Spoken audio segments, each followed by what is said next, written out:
Today we're going all the way back to 2019 and revisiting the first ever curly hair routine that I posted on my channel. I'm going to be retrying the routine on my hair now to see, one, how different it is to my current routine, and two, if the routine still works. So let's get into it. First off, I'm fully saturating my hair with water. Something that definitely hasn't changed since my last routine is that I like to make sure my hair is very wet before applying my cleanser. I also do a little scalp massage to help loosen any dirt on my scalp ahead of cleansing.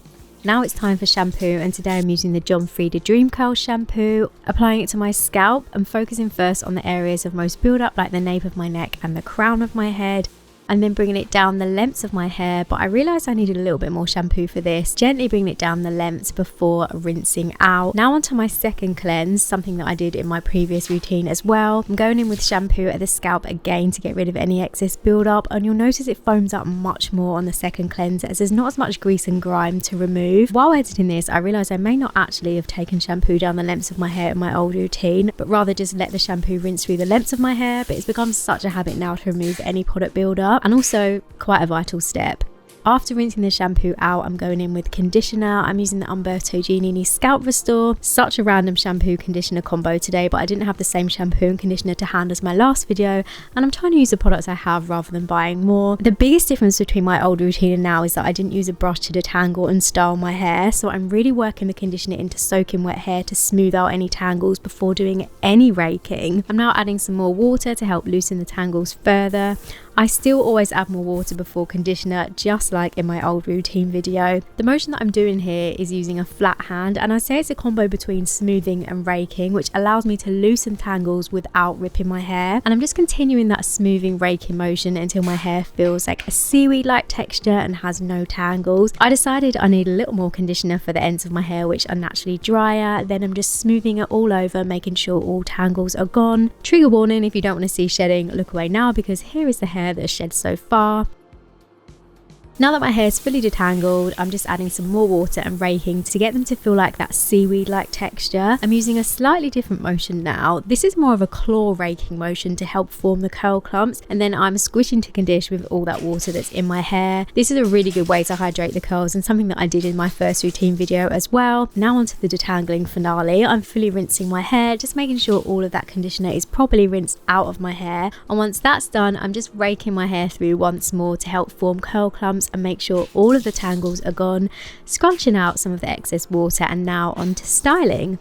First up, I'm applying leave-in conditioner. This is the Umberto Giannini Thirsty Curls leave-in conditioner. I'm just glazing this through my hair, trying to make sure all areas are covered. Again, I didn't have the same leave-in conditioner as in the previous styling routine video, but this is a really similar lightweight leave-in conditioner, so I think it's a good like for like. And now I'm just raking that through my hair from my roots, flipping forward and adding a little bit more water, as I didn't feel my hair was wet enough, and this is what's really going to help form the curl clumps. So I'm just raking through with my head flipped forward, and you can see that after applying the water, the curl clumps are forming much better. And I don't do this too much before applying gel, but I do like to kind of have the clumps slightly in place before applying my gel. This raking motion also helps me to feel my hair and whether it requires any more leave-in conditioner or if it feels smooth enough. I'm now going in with my gel, the Giovanni LA Hold Gel, the same one as in my first routine video, mixing it with water to make it easier to apply.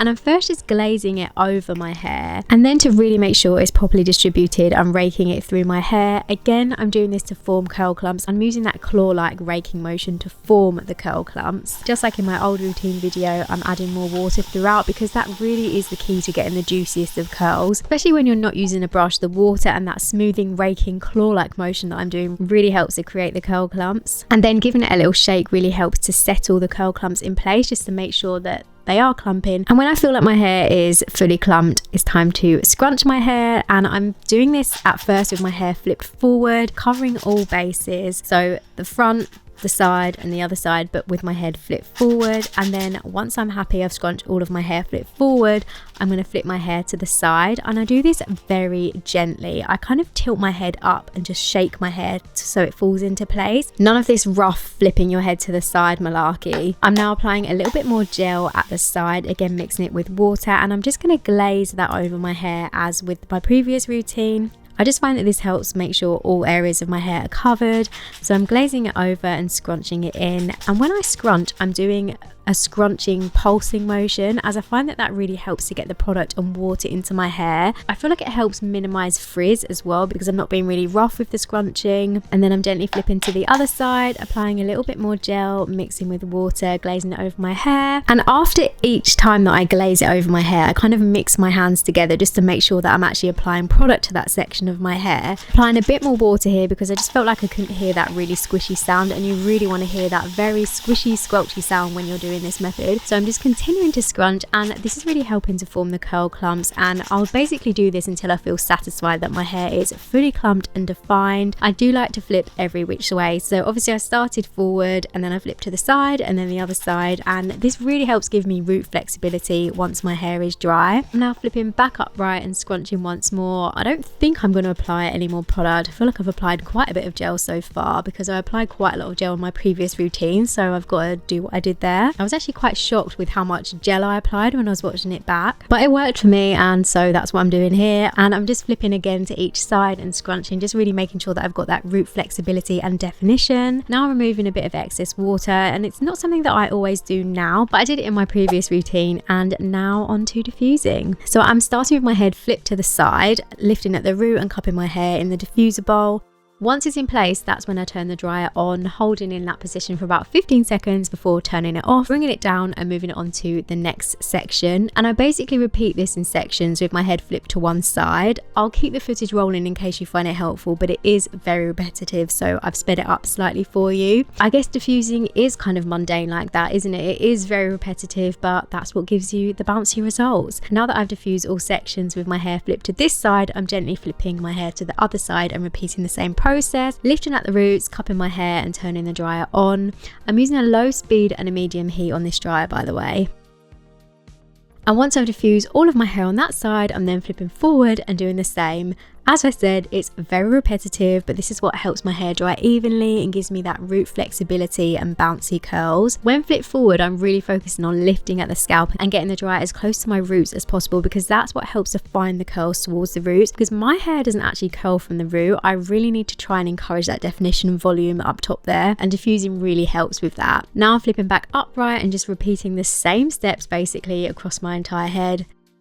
And now that it's about halfway dry, I'm going to go in with a little bit more gel. This is something that I did in my old routine video, mixing with water in my hands, and I'm just glazing it over my hair. It's a tip that really helps to enhance your definition. Or if you find that your hair goes frizzy partway through drying, or if you look at your curls partway through drying and think they're not as defined as they could be, they're a little bit fluffy, or they just need a little bit more hold, then this is something that can really help. And it is something that I still do to this day if I feel any of those things. So I'm flipping to both sides. I'm just adding a little bit more product here and glazing over, making sure all areas are covered, especially at the ends of my hair there, because the ends can sometimes go a little bit stringy, especially when I'm due a cut, which is right now. And then making sure I've got enough product on the roots to avoid that halo frizz, and I'm scrunching all the way up to the root for root definition. And then carrying on with diffusing. I'm going to fast forward this diffusing because it's basically the exact same as what I was doing at the beginning of my diffusing routine. I say my hair's about 80% dry at this point, so this is when I flip my head upright and kind of put a rough parting in place. For me, that's a side parting, but if I were wearing a center parting, at this point I'd roughly part my hair in the center. The way I've styled my hair and diffused my hair has allowed me to flip my part in this way. It may not work for everyone, but that is what works for my hair personally. Now I'm diffusing upright either side of my parting. This really helps encourage definition on the top outer layer of my hair and up to the roots. I'm just making sure that the underneath part is fully dry as well, because that does take the longest to dry usually. So I'm basically doing this on both sides of my hair, either side of my parting, just to really help encourage that definition on the top outer layer of my hair. Now that my hair's almost dry, that's where I go in with that massaging motion at the scalp that I did in my first routine video.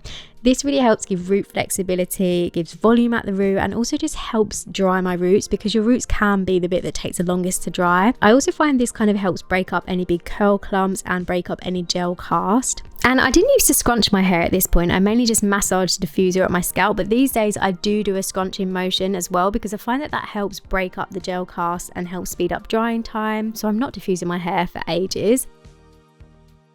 Now my hair's fully dry, and at this point in my old routine I added some extra gel, so that's what I'm going to do, even though these days I probably wouldn't do this because I actually think my results look really good here. But the reason I did it in the old routine is to help redefine and add a little extra hold to the curls on the top layer, which aren't as naturally curly as the rest of my hair. They're definitely more wavy, but just adding a little bit of extra product and finger coiling the curls there helps add a bit of extra definition and hold. And then once I'm satisfied that I've applied enough product, I'll then scrunch that section, and then I'm repeating the same steps on the other side, just redefining some of the top layer with a little bit of gel. To be honest, I don't think this is even something that I always used to do in my old routine. I think that I even mentioned it in that video that this is something that I do when I just really want my curls to last, or I want to have my best wash day ever if I'm going to a special event and I really want that top layer to pop, because it does need a little bit of extra TLC if I want the top layer to really be as curly as it can be. So then I'm scrunching all of that in, and then onto the final part of diffusing. I do feel like this routine has taken longer than my routine takes now. I definitely don't feel like I add as much product now as I did back then. I do sometimes add extra product partway through diffusing these days, but it did give me really good results back then, so maybe I should start adding a bit more, who knows. For the final part of diffusing, I'm just making sure all of the underneath part of my hair is dry. I'm giving it a little scrunch, and there we go. These are my results. I do have a little bit more of a crunch than normal at this stage because my old routine I used a lot more gel, and also I didn't really scrunch my hair when I was drying it. I did do the kind of massaging motion with the dryer, but I didn't really scrunch my hair much, so I'm gonna just kind of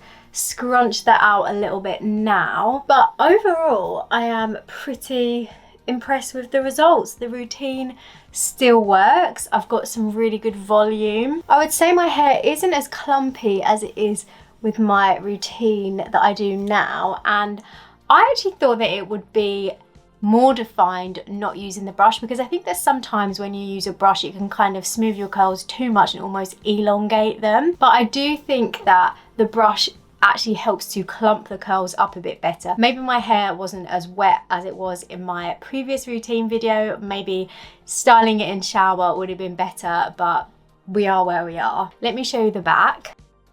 Bear in mind my hair is definitely in need of a haircut at the moment, so my layers are grown out, and yeah, I do think it will get clumpier as the day goes by, because this one is clumping up right now, as you can see, and I think that sometimes it takes a little while for the curls to find their little curl families. I do think the pieces around my face are very slightly curlier than normal, and I think that's probably because I haven't like smoothed them out with a brush and kind of elongated them with the brush, so maybe they have been able to curl up a little bit more. I don't know, do you find that? Also maybe adding the extra product at the end helped with that, like to redefine these pieces. But overall I don't think my hair is as clumpy as it normally is when I do just use a brush, either to brush style and section or just to literally smooth my hair and create the curl clumps. But it was a good experiment to do, so let me know if you're going to try this routine. Let me know if you're going to revisit your old curly hair routine, and as always, if you did enjoy the video,